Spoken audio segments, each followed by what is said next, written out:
మనసే ఉదయాన నీ పేరే నా మొట్టమొదటి ఆలోచన.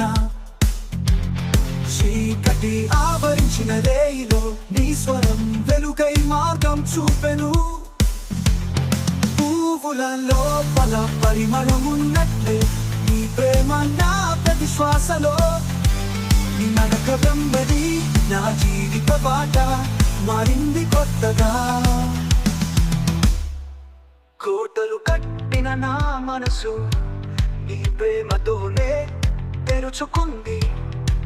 పలుకు పడిలేని నా ప్రేమ నీకు అక్షరాల పాడింది ఈ కథ. నీ తనిలో ఉన్న నీ వేళలోకం, నీ చూపుతోని పూలలా వికసిన ప్రేమ కథ. నిన్ను చూసిన క్షణం నుంచే నా హృదయం నీ కోసం మాత్రమే మోగుతుంది.